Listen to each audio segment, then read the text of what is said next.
Hey guys, Argent here with a reactionary review of Atlantis: The Lost Empire. Now I remember this was one of two movies I went to see with my grandfather back when he was alive. This and Monsters Inc. I have fond memories of this movie. I remember I was playing Majora's Mask when it came out, and there was a scene where near the end of the movie where the Guardians activate and prevent the water from rushing in, and they kind of reminded me of the Guardians from Majora's Mask. So I was really young at the time. I was only 8 or 9, so I thought that this was a ripoff of Majora's Mask. Anyways, so I have fond memories of this movie. I just rewatched it today. Um, I do like it, and I like it a lot, but it frustrates me. It frustrates me because it could have been like a really good classic Disney movie. I think honestly the biggest problem with this movie is that it's too short. And we'll see this as I go through the plot and kind of give my impressions of it. But this movie's only 96 minutes. To kind of tell the story they were telling and to go into detail, this movie should have been at least 2 hours, maybe a bit more than 2 hours. Because you can really tell where they skimped on the plot. Like, the problem is they spend the whole movie getting to Atlantis, and then they get there, and then shit immediately hits the fan. I mean, there's not really any build up to it. There's also not any real build up in Milo and Kita's relationship, which is what I actually like, and one of the reasons I like this movie. I kind of think they're cute together, but there's not really any context to it. They just kind of are the male and female lead, and they fall in love. And it's kind of ambiguous, but it just feels really rushed. If you're gonna have this grand epic adventure movie, you got to spend a bit more time on it. You got to kind of like develop stuff a bit more, and that's kind of my issue with this movie. But overall, I do like it. I've watched it a number of times. It's never bored me. I think it's a lot of fun, and it's kind of a tribute to a lot of things that I like. So let's just jump right into Atlantis: The Lost Empire. So, our film opens with a giant tidal wave, which is triggered by a distant explosion. This is later revealed to be the Atlanteans misusing their, we'll just say it's fusion technology to make this simple, misusing their fusion technology and attempting to use it to destroy their enemies. But it kind of explodes and it creates a massive tidal wave that will drown the island of Atlantis. In the midst of the evacuation, the Queen of Atlantis is caught by a strange hypnotic blue light. All the Atlanteans wear crystals, which I'm just going to say are miniaturized fusion generators. They could be magic. I'm not really sure. It's kind of confusing. It seems to dramatically extend their life as well as power various things and heal people. They're kind of a godlike people, and we'll get into that later. So the crystal consumes the Queen of Atlantis and creates a dome that protects the city's innermost district. She leaves her young daughter, Princess Kida, who will become the female lead in this movie, behind, and her husband as the island sinks back into the ocean. So this is 9,000 years before the start of our movie. So this is a fairly common trope. This is a tribute to kind of classic adventure movies. I really like it for that reason. I was a big fan of like H. Rider Haggard's like Alan Quartermain series. I like the Indiana Jones movies. I like kind of like the Jules Verne adventure stuff. I kind of really like the Victorian or just pre-World War One adventure movies or just adventure stories. So, 9,000 years later, we have Milo Thatch, our protagonist, who's kind of a loser. He's a smart guy. He's kind of a good guy. He's a nice guy. He just kind of isn't really taken seriously. And this is kind of a coming of age story.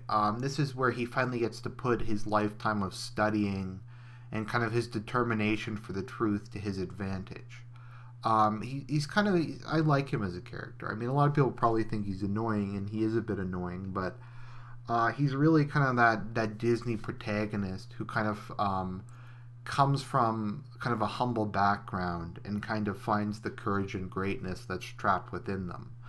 The problem, once again, is that the movie doesn't really develop his character enough. Like I said, another hour to the running time would have really given a lot more time, or removing some of the action scenes and putting in some more dialogue. So it's revealed that Milo Thatch has a dream. He believes that Atlantis is real, and he wants to find it because it was his grandfather's life dream to find it. And as he reveals later, his grandfather basically raised him after his parents died of unspecified sickness. This is a Disney movie, and he more or less entrusted Milo with his wish that he wanted him to find Atlantis. So Milo wants to do an expedition to Iceland to retrieve the shepherd's journal. We don't really know who the shepherd is. He's some sort of explorer, religious figure that had uncovered a lot of Atlantis and translated a lot of he'd found like a lot of ancient Atlantean stuff and recorded the writing, etc. Milo has, through studying what he can, figured out how to read it. Apparently, the Atlantean dialect is a mixture of early Indo-European and it's kind of a root language of those two large families. At least that's kind of my understanding. It's this is another trope they often use, which enables them to speak to the Atlanteans, which I think is kind of a mistake. I think it would have been better if Milo was their only translator. The whole movie kind of has a bit of a feel of the Spanish coming to Tenochtitlan, but I don't think they really played that enough. I think it would kind of been a bit interesting to have kind of like some more kind of cultural clashes between the two. The Atlantis part of this movie is really short, though, unfortunately. There's all this build-up that doesn't really pay off. So he attempts to get the founders of the Smithsonian to fund his expedition. He's kind of a loser. He's technically in the linguistics and geographic department, but they make him work on the boiler by giving him an office in the basement. So they cancel this meeting, and he chases after the curator of the Smithsonian, who dismisses him, casts him aside, and basically tells him to fuck off. So he is approached when he returns to his apartment by Helga Sinclair, who I know people get angry at me for being I don't know, 2D waifu, but she's an attractive woman. She's a rather gorgeous woman. She's kind of the femme fatale blonde. Disney kind of, I find over time, a bit like Nintendo, they've started kind of sexualizing their characters a bit more. Why her and Kita haven't kind of been brought out, because they're both kind of very beautiful in my opinion. People are like, oh, it's a 2D waifu. No, I don't know. It's people have always liked depictions of women. That's why they made paintings back in the day that made them far more beautiful than they were in real life. Men just like to look at attractive images of women, even if they are only cartoons. So anyways, Helga Sinclair breaks into his apartment and tells him that Preston B. Whitmore, a close friend of his grandfather, wants to talk to him. So he goes and he talks to Preston, and Preston says, I made a bet with your uncle, your grandfather, that if the journal actually existed, I would fund an expedition to Atlantis. So it turns out that Milo can read the journal, and so we're introduced to our crack team. So I guess I'll just say who they are. We have Vinny, who's like a Italian guy whose parents owned a flower shop. Who is the demolitions expert. We have Dr. Sweet, who's half Native American, half black, who's the doctor. We have Audrey, who's a Hispanic mechanic. It's kind of has a nice ring to it. We have Helga Sinclair, and we also have a couple other just random people like Mole, who's some random French guy. And there's also the commander. I'll just call him the commander. He's kind of the Courage of this movie, as we'll see. So they set out on the Ulysses, which is a massive submarine, but they're attacked by the Leviathan, which is a monster-like, a giant robot lobster kind of. It looks a lot cooler than it sounds. It's all kind of like antiquated and stuff. And it destroys the submarine, and only about 50 or 60 of the like hundreds of people get out in the Aqua Evac. I remember ads for that as a kid. But the Aqua Evac has everything they need to kind of finish. It has hot air balloons. It has a giant drill. It has all kinds of other stuff. And they find the entrance to Atlantis in their mini submarine. Their smaller submarine. It's kind of in an underwater cave. Like it's kind of hard to describe. They go underwater and then it's in a cave with air in it. I'm sure you know what I mean. And this is kind of where the whole adventure thing starts. We're treated to kind of a montage of them kind of driving around in the trucks, getting past various obstacles. Milo kind of obsessively working, kind of proving his worth to the team by warning them of obstacles, of navigating from them. And we just see them kind of pass through some classic things like there's a tundra, there's the massive statue they have to blow up, they have to drill through some stuff. There's just kind of all kinds of classic fantasy stuff. Classic adventure fiction stuff. It's all the kinds of things you'd see in Indiana Jones or Alan Quatermain or whatever. So eventually they get closer to they're starting to close in on Atlantis, and these strange people wearing masks come out, and they cause an explosion from the salt, because they're inside of a volcano. There's a volcano near Atlantis. I guess Atlantis is a volcanic island. And someone ignites a pocket of sulfuric gas, and Milo gets thrown off of a cliff, and he's injured. So one of these strange people in masks who's been spying on them in the background comes over, and it turns out to be Kida. We'll talk about Kida in a minute. But using her crystal, she heals him, and he chases after her, and the rest of the crew follows him, finding Atlantis. Now, Atlantis is kind of interesting because it's kind of a bit like the Mayans. When the Europeans came across the Mayans, their society had collapsed from a lack of resources, and they had regressed to kind of a very kind of ancient, rundown state. The Spanish found the Mayans living outside of their great cities in shacks in the forest, and they were baffled by this. The Mayans had to a large extent lost literacy. They had lost the technology. Their empire had fell apart, literally just gone a complete collapse, and that appears to be what happens with Atlantis. No one can even speak Atlantean anymore. No one knows how any of the technology works, etc. So our crew comes in, and it turns out that Milo can speak Atlantean because he studied it.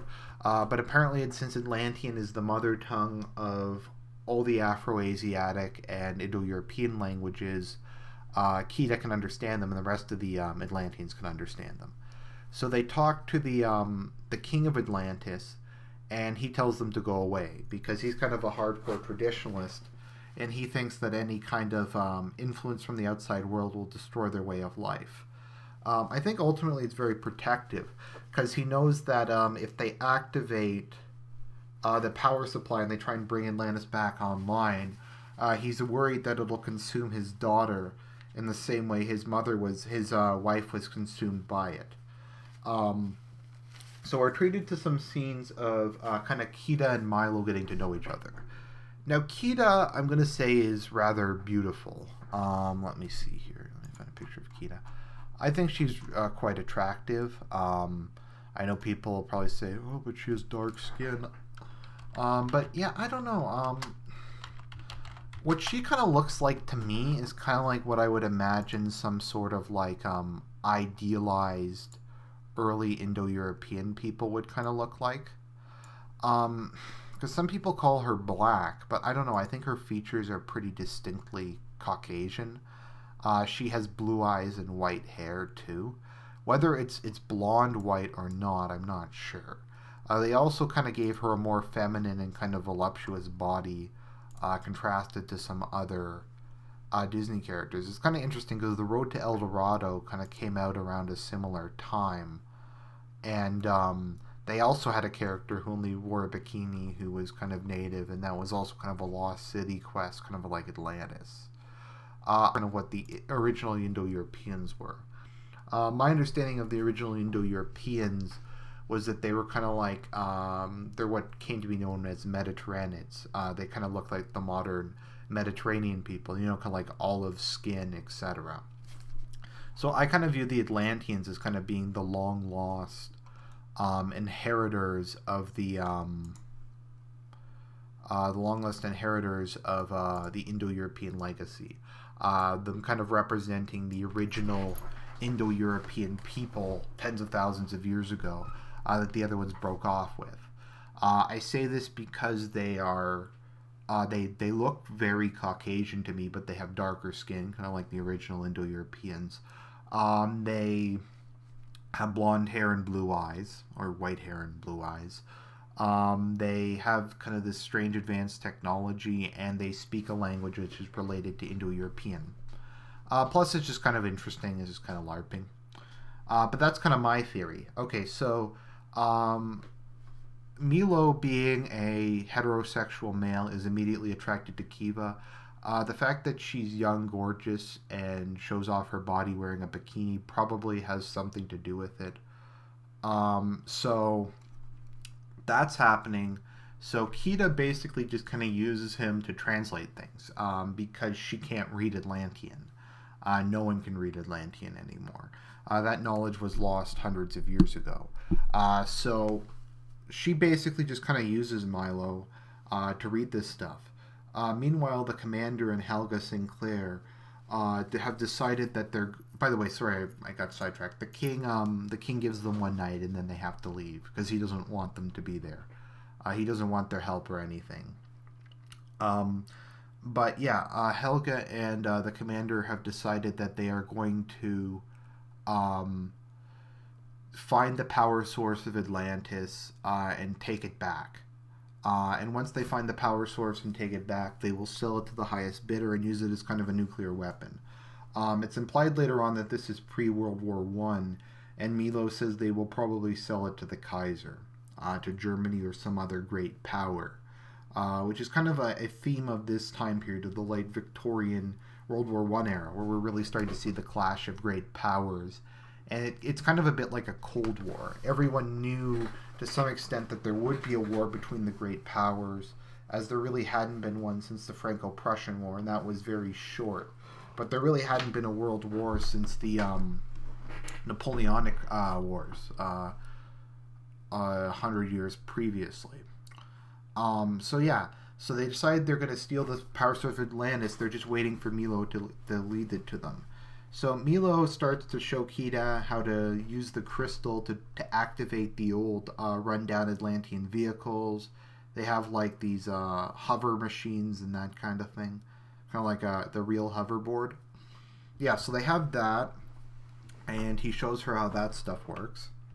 And my guess is there's supposed to be a romance. I feel like there should be a romance plot here, but they just kind of forgot to add it. And this part of the movie just feels really kind of rushed. And really like they just kind of forgot like half an hour. I mean, they could have had some like interesting conversations where Milo, like they have the start of one where they're playing like a game where they ask each other different questions, but it doesn't really go anywhere. I really wish they'd explored kind of Kita and Milo's characters a bit more and kind of built up a relationship, the way they did in like Beauty and the Beast or some of the other, or even between Meg and Hercules, but that's just not here, and so you kind of have to imagine it. And I do imagine it. I mean, to some extent, it's kind of a wish fulfillment. You got Milo, who's kind of this nerdy loser guy, who gets to go on this big trip. He discovers a lost continent, all his kind of nerdy stuff pays off with, and he gets to hook up with a super hot 9,000-year-old magic woman. I mean, that's pretty cool, who's also a princess. And when he marries her, spoiler alert, he gets to become the king of Atlantis, or I guess prince consort, because he's not the I would imagine Kita would rule as a queen in her own right, and then he'd just be her prince consort because he's not Atlantean. But anyways, they eventually, through going through various things, managed to find the power source of Atlantis, which is hidden in another underwater cave. Kita approaches it. And no, wait, sorry, no, they don't. Yes, they find it. But meanwhile, the commander and Helga Sinclair are attacking Kita's father, the king, and they kill him while attempting to beat the information out of him as to where the power source of Atlantis is. Um, they attempt to get Milo on board with this, but he says that he'd rather die than betray Atlantis. As he knows that the power source is taken away, then their entire civilization will die, and what's left of the people will cease to be able to function as they're dependent upon the crystal for their life source. Um, so Milo does cave in after they threaten to shoot Kita because he's a man and it's kind of his job to protect the woman, especially the woman that he's come to fall in love with off screen. Then again, yeah, so that stuff happened. So the king gets killed. Milo figures out where the power source is, and they go to it. However, Kita's crystal reacts to it because she's a member of royal blood. Um, the the power source of Atlantis merges with her, and she becomes this kind of crystalline being that embodies all the strength of the Atlantean race. So what they do is they seal her in a box and they take her away. And Milo and the other kind of named characters in the expedition, other than Helga Sinclair and the commander, are left behind. The rest of the team of mercenaries kind of grow a conscience and decide to help Milo out. So Milo manages to get them all together, and they chase down the party, the rest of the original team, who are going to blow their way out of the volcano and use a hot air balloon to escape. As they arrive, we have a big battle because Milo picks up a bunch of the Atlantean flying ships that have like lasers on them. But they have kind of an interesting bit of this movie is very steampunky.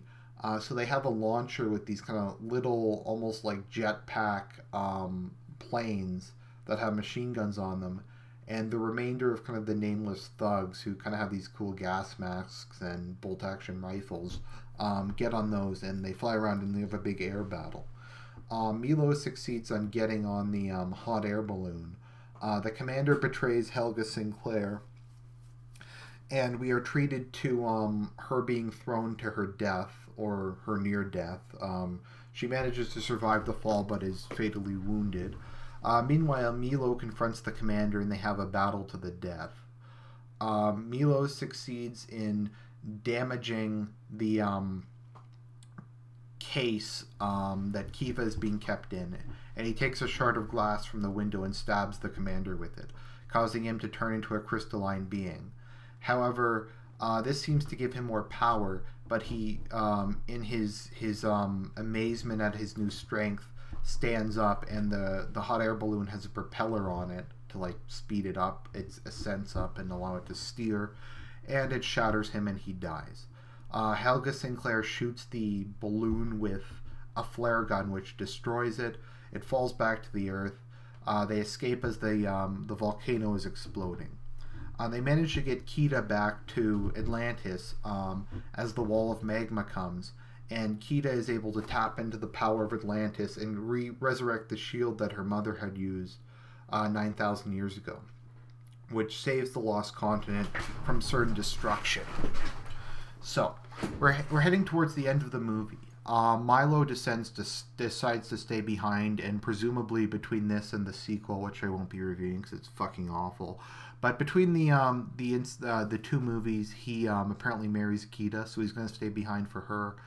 He has kind of gone full native. He has the kind of the tattoos. All the Atlanteans have these glowing blue tattoos. So they give a bunch of gold and a flying machine to the remainder of the party as thanks, and they give them all crystals as well and bid them on their way. They're sad to see Milo go, but they feel he's finally found the place where he belongs. They agree to not tell anyone in the world about Atlantis, at least not until Atlantis has managed to rebuild what was lost with the aid of Milo. And so the movie ends with the remaining mercenaries from the party talking with what's his name, Preston, the guy who gave him the expedition, and he remarks that Milo's grandfather was right at all, and that he'll miss Milo.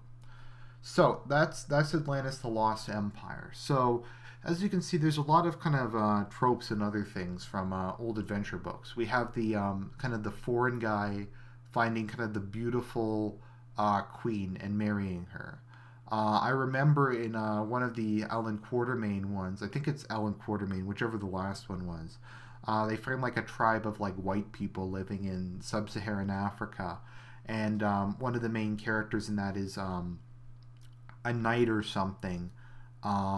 He's like an attractive young military man, and he winds up marrying the queen of that kind of savage people and becoming her husband, and becoming the king of that tribe.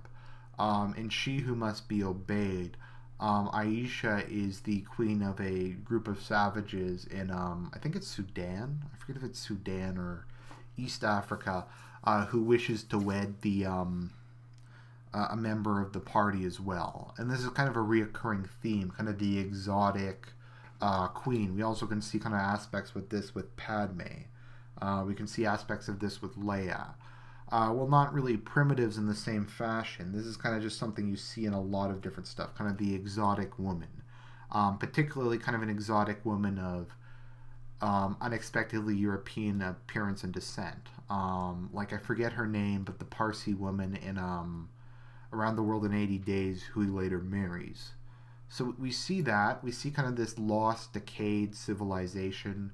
We see this advanced technology that has fallen into disuse. We find this kind of what normally happens in these is the party normally breaks apart because of greed with some people, kind of like the Indiana Jones or Milo characters trying to argue for morals and argue that the people's culture has to be respected, and other people who just kind of want to pillage and plunder it.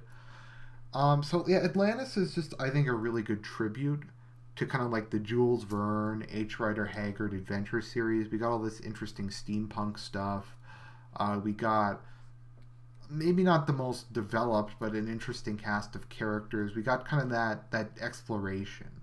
Where the movie really fails is that it doesn't really explain. It doesn't show enough of Atlantis. It doesn't show enough of Milo and Kita's relationship. An interesting subplot might have been a love triangle between him, Helga Sinclair, and Kita. Maybe because it was kind of implied that Helga would be trying to control Milo with her sexuality, but that never played out. They probably could have cut some characters or cut some scenes. Maybe had kind of like a longer thing where the Atlanteans initially welcomed them and then they betrayed their trust. There's all kinds of things I can think of that they could have done to make this movie kind of better and more expansive. But just ultimately, they really didn't. So I like Atlantis the Lost Empire. I think it's a lot of fun. I think it's a good Disney movie. Is it deeply, deeply flawed? Yes. It's one of the most flawed Disney movies. It's not, I say flawed and not bad. There's a difference. Like Lilo and Stitch is bad. Just a lot of the shit Disney made. Tangled is fucking atrocious. This movie, though, is more... It's more frustrating because there's movies that are just bad and they're just like Jack and Jill or something like that, or like Transformers 2, and you can't really argue they could have been good no matter who directed them. This feels like a movie that if they had have just added some more content, cut some stuff, focused a bit more on character development, cut down a couple sections of the movie, like I said, like some of the exploration scenes just kind of go on and show more of Atlantis, show more of the Atlanteans, etc. It would have been better because that's kind of what I'm interested in. The characters are great, but I want to see more of Atlantis, the Lost Empire.